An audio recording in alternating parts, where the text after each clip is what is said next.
Assalamualaikum, salam sejahtera. Saya Zulfitri Yusof. Ini adalah Pantau Kerajaan Baharu. Hari ini kita nak cerita mengenai industri pelancongan. Sudah pasti apabila kita bercerita mengenai industri pelancongan, kita seringkali mengaitkan kepada kedatangan dan juga kemasukan pelancong dari China. Dan itu topik dan juga perbualan yang telah dibincangkan dalam pelbagai platform kami di Astro Awani sejak beberapa minggu lalu. Tapi baru-baru ini juga Menteri Pelancongan Seni dan Budaya Datuk Seri Tiong King Sing mengulangi dan juga mengingatkan dan juga memohon rakyat Malaysia supaya tidak memberikan reaksi keterlaluan berhubung kemasukan pelancong Cina ke dalam negara. Beliau berkata kerajaan sentiasa peka mengenai situasi semasa COVID-19 dalam negara, namun ketika ini masih tiada keperluan untuk kenakan sekatan, menambah baik prosedur operasi standard ataupun kawalan khas terhadap pelancong dari China. Ini juga diulangi oleh Menteri Kesihatan Dr. Zaliha Mustafa sebelum ini yang mengatakan bahawa daripada jumlah pelancong Cina yang tiba di Malaysia sejak awal minggu ini, tidak ada kes yang dikaitkan dengan COVID-19. Perdana Menteri juga sebelum ini juga pada minggu lepas mengulangi bahawa tiada sekatan yang perlu diletakkan kepada pelancong Cina dan tidak ada sebarang diskriminasi pasport. Malah menegaskan bahawa pentingnya untuk kawalan COVID-19 itu dilakukan kepada semua pengunjung dan juga pengembara yang datang ke Malaysia. Tapi kata akhirnya ialah bagaimana kita melihat kepada industri pelancongan itu sendiri. Adakah baik-baik sahaja dan juga bagaimana kita berdiskusi mengenai perkara ini. Saudara Uzaidi Udanis, Presiden Majlis Pelancongan Malaysia MTC bersama dengan saya. Terima kasih kerana berlintas langsung dari Los Angeles di tengah malam di sana, waktu petang di sini.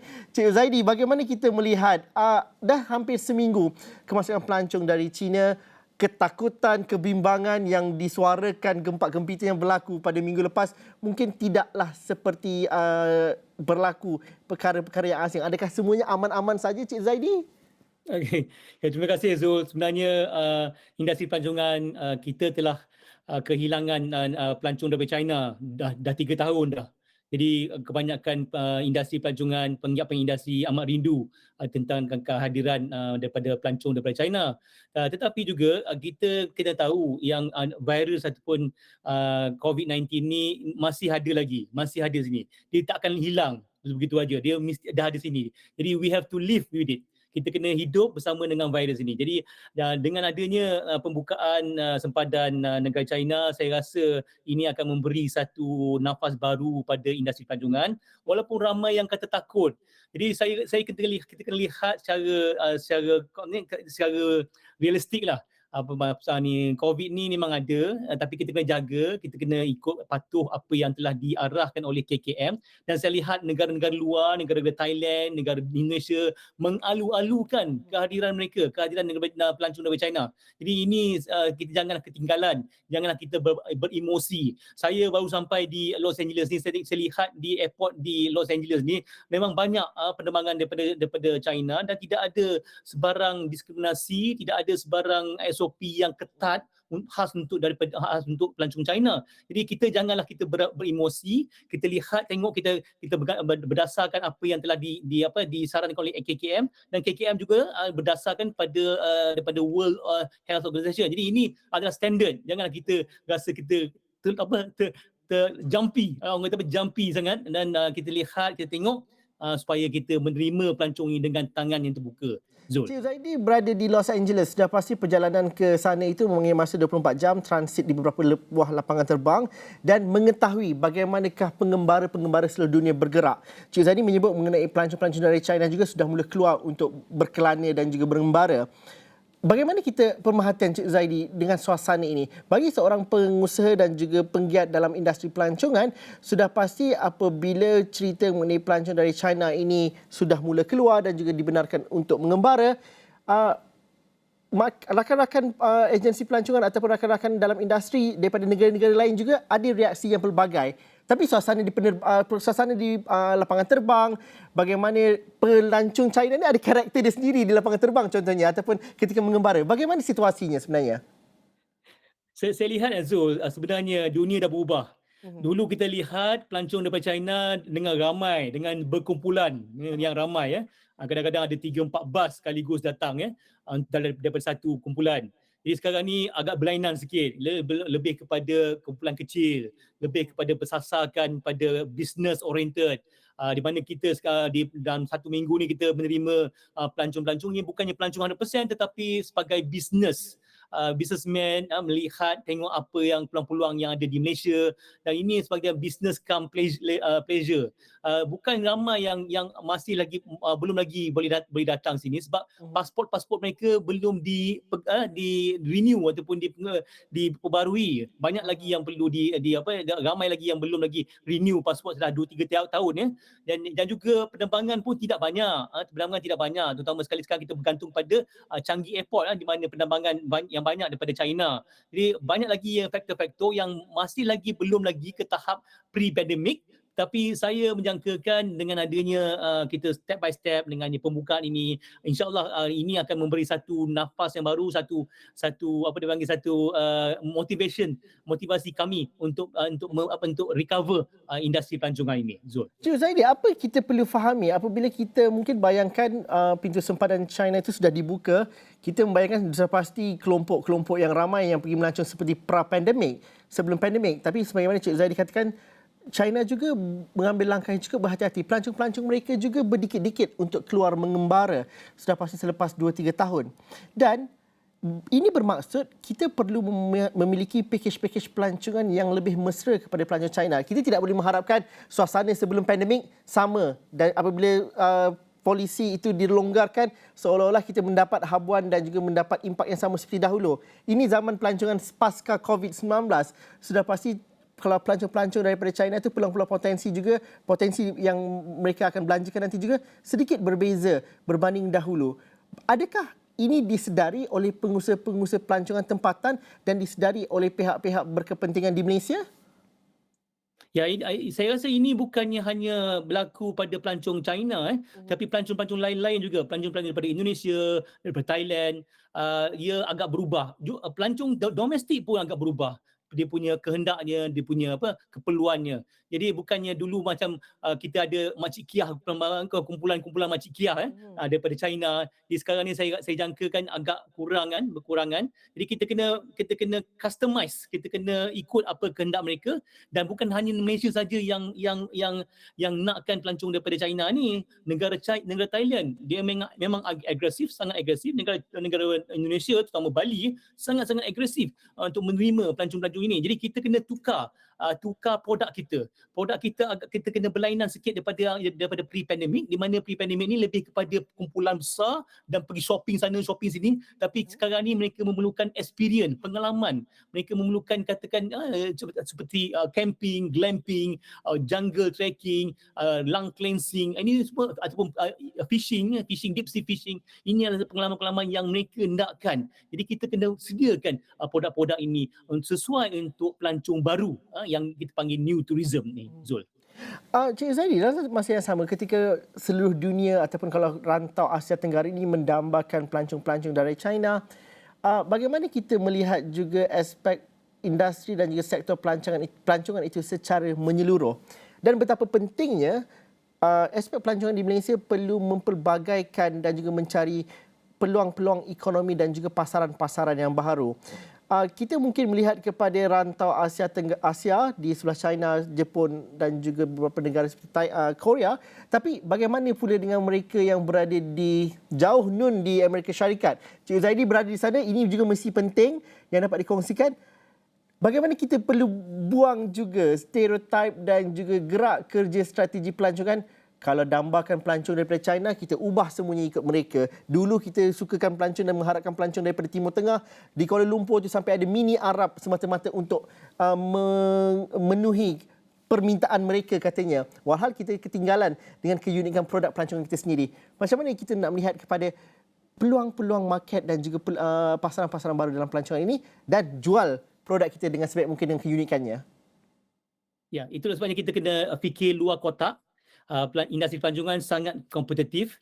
Kita jangan hanya bergantung pada satu pasaran. Kita telah belajar masa sebelum pandemik, apabila satu pasaran tu tertutup, habis kita perlu mencari kelang kabut, mencari pasaran-pasaran baru.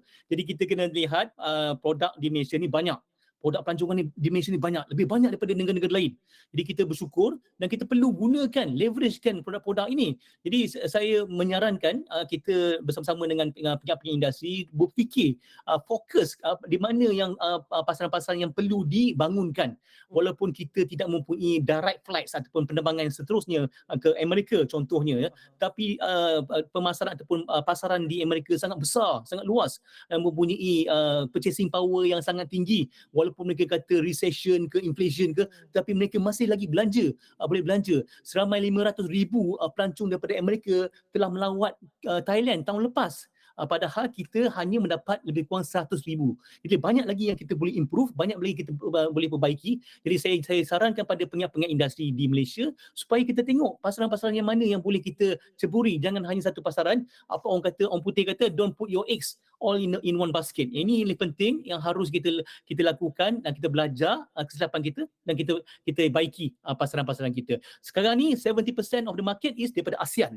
Kita haruskan lebarkan, luaskan pasaran-pasaran kita di seluruh dunia, insyaAllah. Dan adakah kita mempunyai satu polisi ataupun satu gerak cara budaya kerja yang jitu untuk memasarkan keunikan budaya dan juga keunikan produk pelancongan kita? Seperti mana kita katakan tadi, kalau kita terlampau mudah untuk fleksibel, kalau nak pelancong daripada Arab, kita pasarkan banyak hal-hal yang berkaitan dengan Arab, begitu juga dengan China dan sebagainya, dan keunikan kita tu hilang. Jadi bagaimana kita sekarang ini melihat kita perlu gerak dengan lebih solid dalam menjual produk kita dengan lebih baik?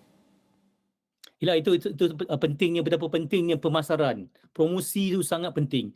Walaupun negara kita dikenali oleh ramai, tetapi kita harus teruskan pemasaran. Promotion is very important. Saya sangat berharap bajet yang telah dibentangkan di Parlimen dilulus secepat mungkin, terutama sekali grant promosi yang dinamakan Gamilan, dia harus dibuka atau harus dipraktikkan secepat mungkin, di mana pengiat-pengiat industri boleh menggunakan kemudahan-kemudahan ini untuk mempromosi. Jangan hanya kita tunggu bajet tu pada bulan 5, bulan 6. Jadi ia agak lambat untuk kita menerima atau kita menarik lebih ramai pelancong. Jadi harus kita ada kerjasama antara pihak industri dengan pihak kerajaan dan juga pihak PBT. Contoh untuk camping, ialah satu glamping, satu acara aktiviti yang sangat popular. Jadi kita kena tengok bagaimana SOP glamping ni dia harus dilakukan, bagaimana ia boleh menjaga keselamatan pelancong-pelancong. Ini kita kena secepat mungkin. Janganlah satu PBT undang-undang lain, satu PBT ataupun local council lain undang-undang lain. Kita kena selaraskan dan cuba kita fikir apa kita kehendak kita untuk pelancong-pelancong antarabangsa supaya mereka datang sini, mereka belanja dan ini akan meningkatkan ekonomi negara, insya-Allah. Okey, saya nak berhenti rehat seketika dahulu. Tapi tahun ini juga tahun yang mencabar. Ramai yang kata tahun kemelesetan. Ada tak peluang untuk sektor pelancongan, dan juga kalau siapa yang nak cari peluang pekerjaan, bagaimanakah dalam sektor ini dapat diraih potensinya dengan sepenuhnya dan dengan sebaik mungkin? Itu kita dapat bincang sebentar lagi. Kita berhenti rehat seketika dahulu. Cik Uzaidi Udanis akan bersama dengan kita lagi selepas ini.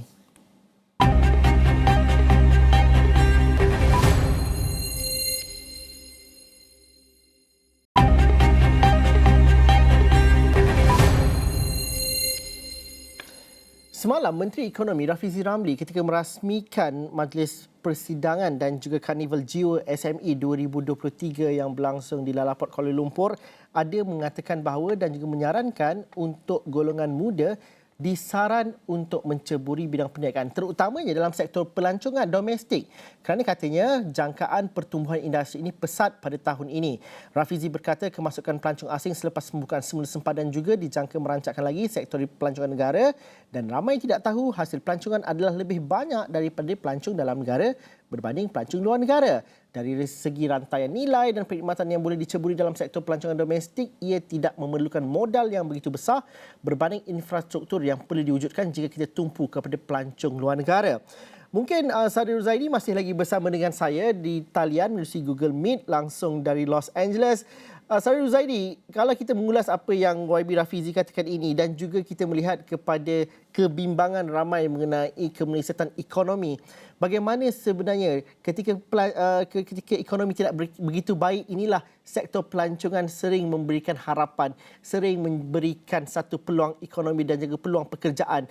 Bagaimana golongan muda perlu merasakan bahawa ini sesuatu yang menyeronokkan ketika kelesuan ekonomi? Ya, saya rasa YB Rafizi itu saranan beliau amat tepatlah sekali dalam keadaan sekarang ni, di mana kita lihat industri pelancongan adalah industri low hanging fruit. Mhm, Kita hanya kutip saja, kutip dari buah tu kan kita makan. mhm. Jadi tak perlulah kita buat infrastruktur, tidak perlu kita membuat apa tambahan modal-modal untuk apa belanja. Jadi ini satu industri yang sangat bagus dan saranan itu sangat sangat tepat, di mana saya harap kita ni kena jadi tuan rumah. Kita mempunyai ramai pelancong dan kita mempunyai berpotensi yang lebih boleh menarik lebih ramai lagi pelancong, dan pelancong-pelancong ni bukan datang sini saja-saja. Dia Mhm. datang sini mungkin dia akan berbelanja, akan buat investment, melabur. Jadi ini satu satu kerjaya ataupun satu area yang boleh kita nampak hasilnya secepat mungkin. Dan saya harap golongan muda boleh belia, terutama di luar bandar, ambil peluang ni, dan saya kalau boleh kita nakkan mereka ni kita muncul dan juga menggunakan platform-platform yang sedia ada untuk mendapatkan pendapatan yang lebih bagus melalui tourism, melalui pelancongan ni. Apa contohnya peluang yang ada itu? Kalau saya mungkin tak ada pekerjaan sekarang, saya tak merasakan keadaan di sekeliling saya boleh dijadikan sumber pendapatan. Tapi sebenarnya potensi itu sentiasa ada. Siapa nak buka peluang itu? Siapa nak buka pemikiran dan juga mata kita bahawa ini semua boleh mendatangkan duit dan juga mendatangkan peluang ekonomi yang baik khususnya untuk pelancong-pelancong domestik. Apa contoh-contoh yang kita perlu kongsikan? Sebenarnya banyak, Azul, banyak sekali yang telah dilakukan dalam masa dua tahun ini, di mana kita lihat contoh Bagan Datuk.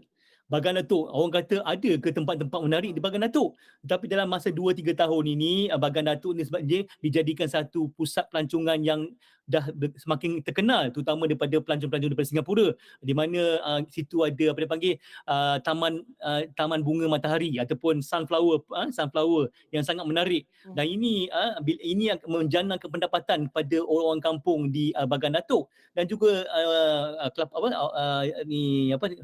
muda, minyak kelapa muda, kelapa dara, dia panggil kelapa dara. Ini adalah satu-satu industri di mana golongan muda boleh menceburi, bukan hanya membuat kilang ataupun membuat apa-apa manufacturing, tetapi juga tempat-tempat tu menarik, tempat yang menarik, tempat homestay, tempat contoh di Sekincan, biskut dikeluarkan oleh golongan muda daripada Sekincan untuk menjual pada pelancong-pelancong yang melawat Sekincan. Jadi saya rasa rural tourism tahun ini, kita galakkan lebih ramai lagi golongan muda untuk menceburi dalam rural tourism, di mana mereka mendapatkan pendapatan yang bagus, dan ini akan memantapkan ekonomi negara ni, Zul.